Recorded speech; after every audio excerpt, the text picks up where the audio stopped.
দ্রব্যমূল্যটা কেন বেড়েছে, exchange rate এবং অনেকে শুধু এক্সচেঞ্জ রেটটা না, বাজারের ব্যাপারে বাজারের মনিটরের ব্যবস্থা, সেটা কমার্স মিনিস্টার তো আমি বলব। দেশে ব্যবসা বাণিজ্যে কিন্তু সহায়ক পরিবেশ থাকে এবং এখানে কিন্তু কোনো রকম দুর্নীতি বা কিছু না হয় এবং মূল্যস্ফীতির ব্যাপারে আপনারা অনেক কিছু জানেন যে বাণিজ্য এবং দোকানের একটা মেজর রোল আছে।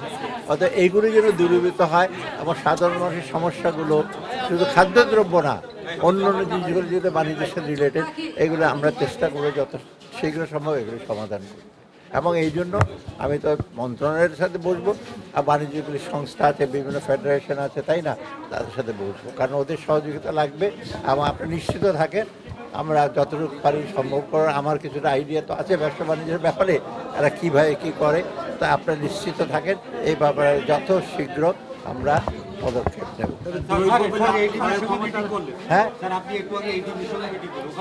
না, এডিপির সাথে বৃহৎ পরিবেশে আমরা এখন চাচ্ছি আমাদের উন্নয়ন প্রকল্পগুলো সবগুলো ওয়ার্ল্ড ব্যাংক, এডিপি যেগুলো ছিল সেগুলো যৌক্তিক যেগুলো আছে, এটা কোনো কারণে তো আমরা এখনো বন্ধ করিনি। ওরা বলেছে যে আপনি যদি বলেন আমরা কার্যকর করব, আর ভবিষ্যতে আমাদের পাইপলাইনে বা অন্য প্রজেক্ট যেগুলো আমরা ঠিক করব সেগুলো যেন ওরাও সহায়তা বলছে, আমরা যতটুকু সম্ভব করবো। ওরা খুব পজিটিভ, ওরা বলেছে এডিবি, ওয়ার্ল্ড ব্যাংক, আমরা বলছি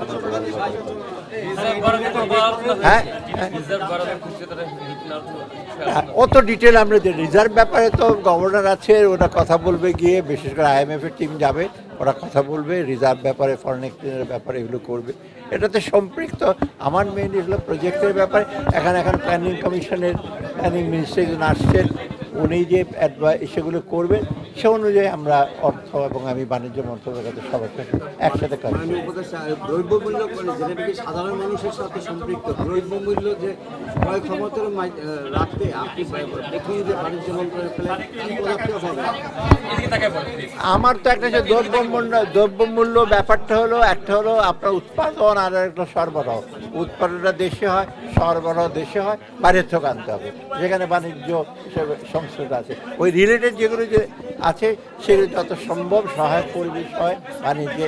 আমরা অনেক সময় ইম্পোর্টেড ইনফ্লেশন হয়, তাই না, ওই ব্যাপারে এবং ব্যবসা বাণিজ্য সেগুলো বডিগুলো রিলেটেড, আমরা ওইদিকে যথেষ্ট সজাগ আছে এবং এই জিনিসগুলো আমাদের আছে।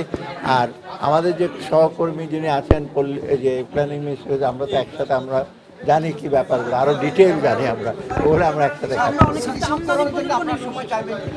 এটা আমি জানি। আমদানির প্রতি নির্ভরশীল, আপনারা অনেক সময় বলেন ইম্পোর্টেড ইনফ্লেশন, এইগুলো আমরা সজাগ আছি।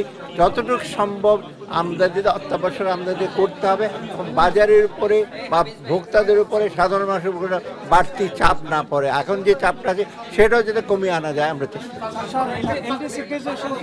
না, এটা আছে সবগুলো, এত ডিটেল বলা যাবে না। আমরা একটু কারণ এটা অনেক বড় একটা ব্যাপার, গ্র্যাজুয়েশন অনেক কিছু আছে, তো অনেকগুলো শর্ত আছে এলডিসি গ্র্যাজুয়েশনে, সেগুলো আজকে আমার দৃষ্টিগোচর হয়েছে। এবারে এটা শুধু ফাইন্যান্স মিনিস্ট্রি করবে না, কমার্সও করবে না, এখানে আরও এনবিআর আছে, এনবোর্ড আছে, এগুলো করতে হবে। এগুলো আমরা ইনশাল্লাহ যত কি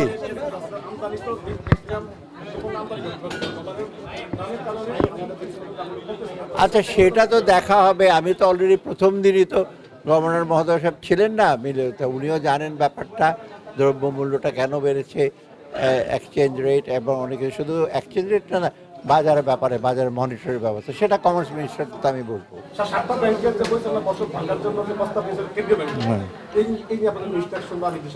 না, আমি এখন বলতে অনেক মানুষ স্যার, এরা সরকারি চাকরি করে, এরা যদি স্যার রেশন চায় বা বিভিন্ন কিছু চাচ্ছে, তাহলে স্যার সাধারণ মানুষের অবস্থা স্যার বুঝতেই পারছেন, যারা প্রাইভেট সেক্টরে আছে সেটা কি করবেন? আমার কথাটা, আমার জন্য সব সরকারি বেসরকারি সাধারণ সব সমান, প্রত্যেকে যেন একটা ডিসেন্ট লিভিং এবং ব্যালেন্স ফুড, এটা যেন। আমি কিন্তু সেদিন মাছ, খাদ্য, ডিমের কথা আলোচনা করেছি, খালি চাল ডাল তো হবে না। অতএব এইগুলো নিয়ে আমরা সজাগ এবং এইগুলো নিয়ে করবো এবং আপনাদের সমানভাবে সমহারে, একেবারে সমানভাবে বলতে সমহারে যেটা সমুদ্র সুবিধা সবাই পায়, প্রাইভেট, সরকারি, সেই ব্যাপারে আমরা নিশ্চয়ই পদক্ষেপ